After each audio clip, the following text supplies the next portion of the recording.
Hey everyone, Garnett here. We are going to work on the most important shots, which are the dinks and being at the kitchen line. This is the place where you're going to spend a lot of time, and so it's really important to be comfortable up there. We're going to unpack kind of how you're hitting the dink, keeping everything out in front, shortening up the motion, and really being concise, and some other technique that we're going to talk through.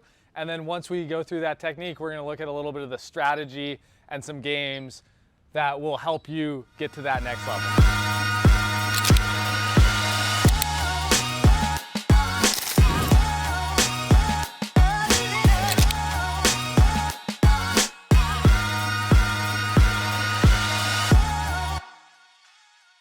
All right, so we're gonna start at the kitchen here. I'm here with Ara. We're gonna work on the straight ahead dink. Really, there's kind of two main ways. You go straight ahead, and then the more common is the cross court, but straight ahead is often underlooked as well. So we're gonna get in here and just start dinking straight ahead. So one of the things that we're doing here is keeping our leg movement very still. We're not taking a ton of small steps to get to the ball. We're just keeping it out in front, holding that line when we can, taking it out of the air. Everything is in front of me here. I'm not taking a big swing. It just is compact, getting behind the ball and letting my legs go into it. So I'm keeping everything out in front. When I can reach in, I am. And then if it pushes me back, it's still short swing. Everything's out in front.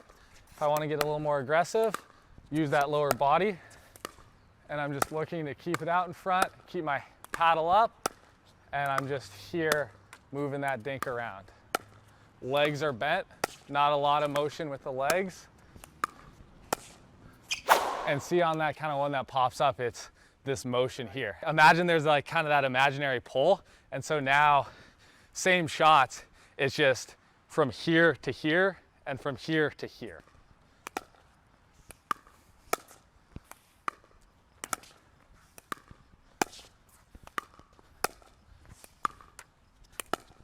In dropping and dinking, like this is the safest, it's the easiest, but the more I move my paddle to the side like this, the more slice and topspin I can get on it.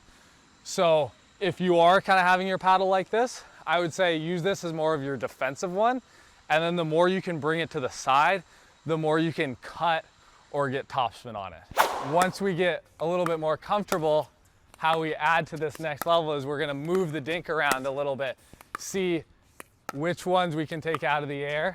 The dinking is a little bit like a jab. You're trying to poke your opponent and figure out where it hurts. And then once you find that spot, you keep pressing on it until you get either the pop-up or the air. Nice. And so as the ball gets kind of pushed deeper into the kitchen, keeping that paddle out in front is gonna help. Yep, nice. Gets pushed back, keep that paddle out in front, and just gives that lift like that, yep. And so in those tougher shots, you can either take them out of the air, but if you do get pushed back, once you start taking a swing, it just allows for all this extraneous motion. So the more you can keep it out in front and just have these small swings. A lot of times I'll see people breaking the wrist and trying to lift up or do stuff like that. And really that just takes away from that flight path of the ball. The more you can keep it wrist locked, you're gonna get that consistent dink that we're going through here. All right, so now we're gonna go on to the cross-court dinking. This is typically what you're gonna see if you're watching a tournament. You're gonna see a lot of cross-court dinking, and really what we're focusing on, same things with the mechanics of the dink. You're gonna keep it out in front, not a lot of motion, not extraneous motion. It's very compact. And then we're also going to work on, if it's out of the air, reaching in and really understanding where we are on that kitchen line to reach in and hit those balls. So everything's out in front. If it's out of the air, I'm gonna reach in. I'm mixing up the slice here. It's a very short swing. Everything's out in front. Nothing's getting behind my body, otherwise it pops up. Out in front.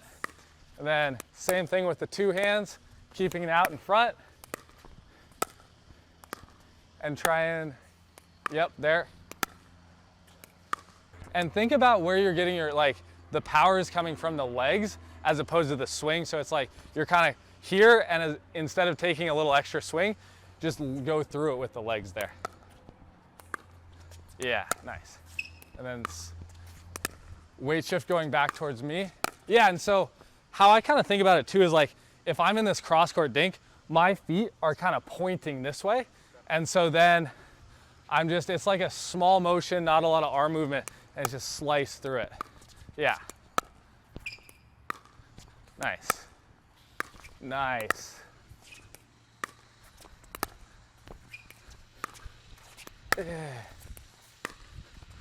Ooh, good ball.